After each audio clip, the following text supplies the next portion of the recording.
Week 3, day 1.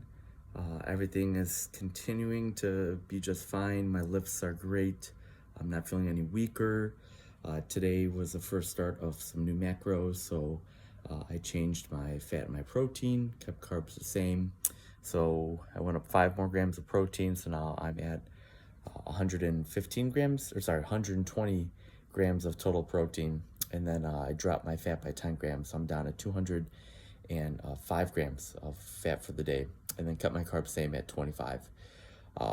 But haven't really felt any effect.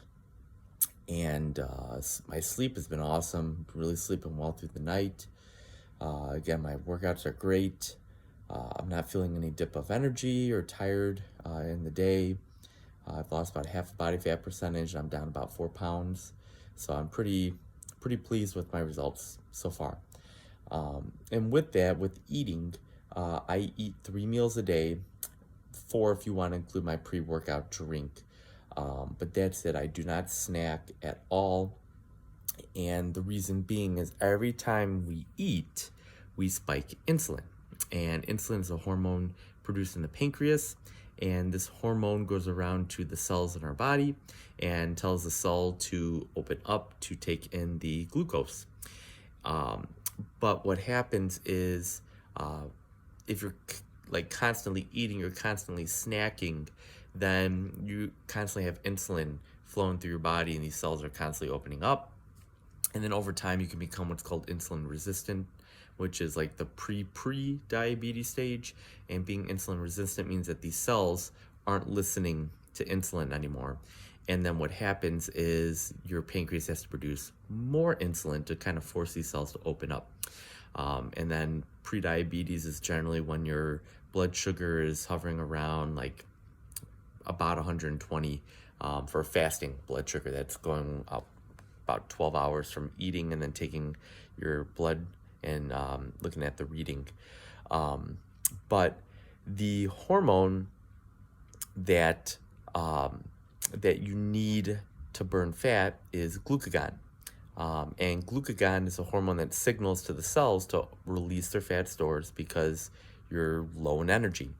So if you are constantly eating throughout the day and you're grazing, your glucose maybe starts off like this when you wake up, and then it's just slowly going up and up and up and up.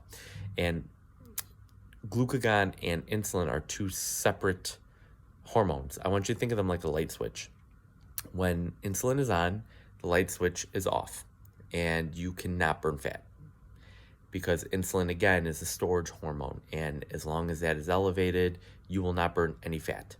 But the minute that insulin is low, glucagon, like the light switch, flips on, and this allows your fat cells to release their stored fat for energy to be burned and used. So by having periodic breaks throughout the day, really trying hard to either just do 2 meals or 3 meals a day with no snacking in between, then you eat, your insulin spikes a little bit, and then it gets to come back down.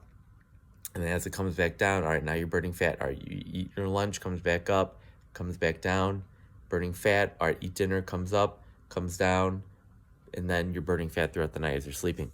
So that is super important. So like if you just want one lifestyle change that you will see results on the scale and burning fat, it would be cut out snacking.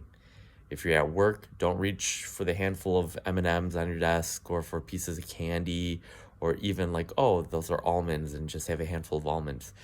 Make it strict. Breakfast time, lunchtime, dinner time, and don't deviate from that. Now, every once in a while, if you have like a handful of almonds in between breakfast and lunch or between lunch and dinner, that's fine. But try to minimize that to once in a blue moon, once every couple weeks.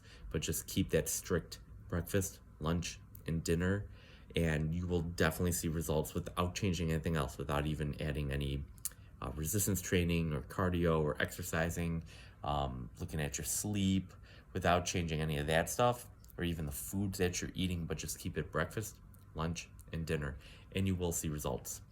keep it locked in here as I go on this 26-week journey during this ketogenic bodybuilding prep. And please like and subscribe and share with any friends or family members that might be looking to just get healthier, and for all kinds of cool little health tips and some biohacking tips. So I'll see you guys tomorrow.